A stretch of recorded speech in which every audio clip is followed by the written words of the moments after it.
தேசிய முற்போக்கு திராவிட கழகத்தினுடைய நிறுவன தலைவர், எங்கள் அன்பு தலைவர், எங்கள் இதய தெய்வம் புரட்சி கலைஞர் கேப்டன் அவர்களை வணங்கி இன்றைக்கு 2026 சட்டமன்ற தேர்தலிலே போட்டியிடுவதற்காக தேசிய முற்போக்கு திராவிட கழகத்தினுடைய வெற்றி வேட்பாளர்களுடைய அறிமுகத்தை இப்போது தலைமை அலுவலகத்தில் செய்ய இருக்கிறோம்.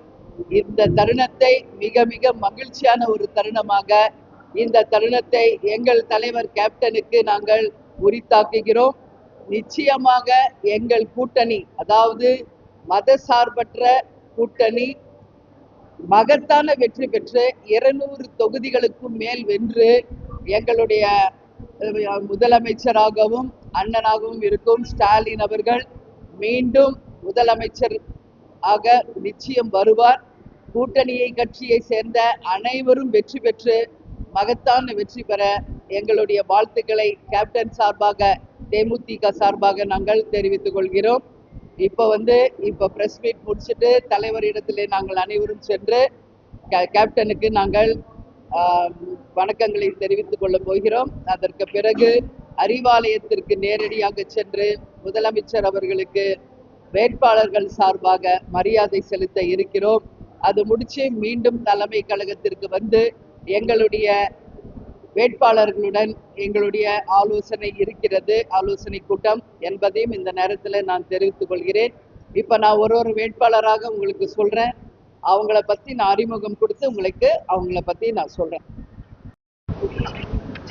இல்ல நம்ம இப்ப சொன்னேன். இப்ப அது எல்லாமே நீங்க என்னென்ன கேள்வி கேட்பீங்கன்னு தெரிஞ்சுதான் நானே என்னோட இன்ட்ரோலயே நான் சொல்லிட்டேன். எங்களுடைய உத்தேச பட்டியலில் முதலில் நாங்க கொடுத்தது எங்களுடைய எக்ஸ் எம்எல்ஏஸ் 9 பேருக்கும் அவங்க ஜெயிச்ச தொகுதியில எங்களுக்கு வேண்டும் அப்படின்னு சொல்லி நம்ம கேட்டோம். ஆனா 3 பேருக்கு வாய்ப்பு கிடைச்சிருக்கிறது, மீதி 6 பேருக்கு இந்த முறை வாய்ப்பு கிடைக்கல.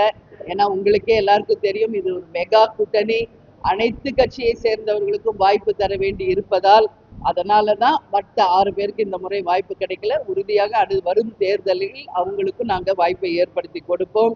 அதே போல நாங்க கேட்ட பல தொகுதிகள் கிடைச்சிருக்கு, பல தொகுதிகள் கிடைக்கல. இதுதான் உண்மை. அது கூட்டணிக்காக அந்த ஒரு கூட்டணி தர்மத்தை மதித்து நாங்களும் பல தொகுதிகளை விட்டு கொடுத்து இந்த கூட்டணியை இறுதி செய்திருக்கிறோம். எனவே இந்த கூட்டணி மகத்தான வெற்றி பெறும்.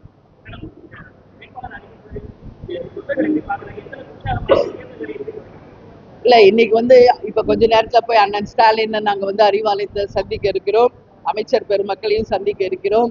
ஏன்னா இந்த கூட்டணியின் வெற்றிக்காக பாடுபட்ட அனைத்து அமைச்சர்களுக்கும், அதாவது அண்ணன் ஏவா வேலு அவர்களுக்கும், நேரு அவர்களுக்கும், எம்.ஆர். பன்னீர்செல்வம் அவர்களுக்கும், ராஜா அவர்களுக்கும், டி.ஆர். பாலு அவர்களுக்கும் இந்த நேரத்திலே தேமுதிக சார்பாக எங்களுடைய நன்றிகளை தெரிவித்துக்கல.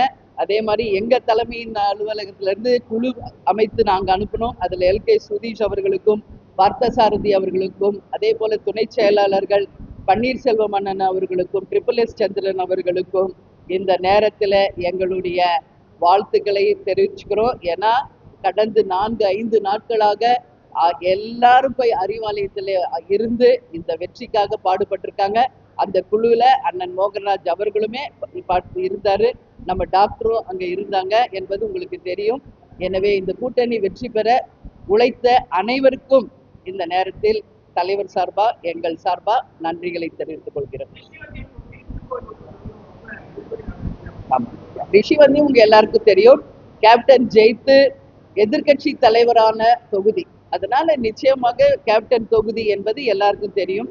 அந்த வகையில் எங்களுடைய விருப்பம் ரிஷிவந்தியமாகவும், அதே போல வெங்கடேஷ் அவர்களுக்கு திருக்கோவிலூர், விழுப்புரம், விக்கிரவாண்டி இது 3மே நாங்க கேட்டு இருந்தோம்.